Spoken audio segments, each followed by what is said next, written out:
sort of national kinds of things and traveling, and I was tired, and I thought, I'm going to do something closer to home. And so when Nan talked about what I just organized, this assembly in 1996, I thought, well, yeah, I guess I can do that. But then, she is I was telling her that she's a very good mentor. She sort of was able to both encourage me, but also she really did the maintenance. And I really want to say that. I've been working for peace and justice for quite a long time. And especially relating to wars, you get people coming out of the woodwork protesting the onset of war. And then people learn that we have a whole system of militarism in place, and you're not going to end this war. And so people go back home and think, okay, there's nothing I can do. And so I think there is very definitely, this peak and valley thing if you're just focused on anti-war stuff, which is why I think the movement building piece is critical. And I think after Nan left Frank's office, she was running literally out of her, her living room or whatever room you had your stuff. And I sort of felt that we really ought to have a central location. And so actually Julie Enslow and I were co-chairs. I think we were the first co-chairs. And that lasted. She was my co-chair too. Was she? Okay, so then maybe it was a couple of years. But in I think it was in 2000, we were able to figure out how to raise enough money. And I wish I had put in the history in that you went to what our budgets were, because I'm remembering when I started, we probably had, I suspect it was under 10,000 or between. It was a very minimal budget.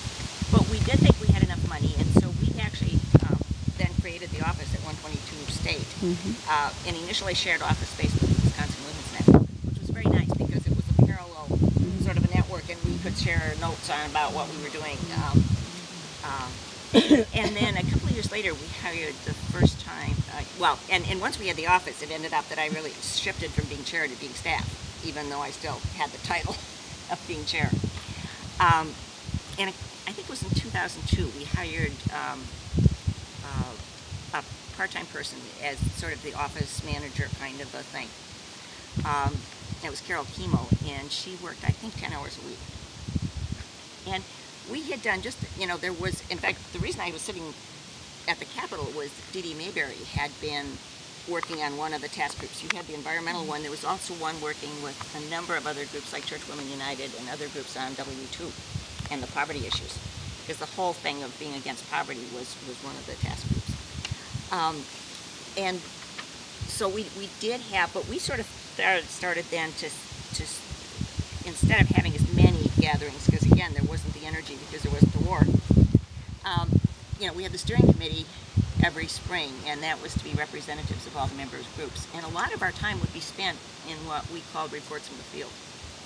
And often the feedback was that was the best thing, because one of the things that happens, I think, groups often work sort of in isolation or, on their issues, and they feel they're the only ones and nobody else cares.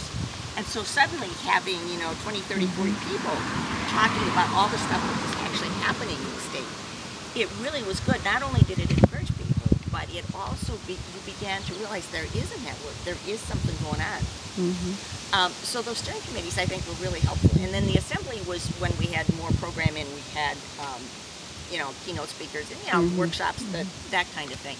And it varied in terms of numbers. I mean, I think we would have 100, we would have sometimes, a little bit more, sometimes a little bit less, but that was kind of seemed to be the number. And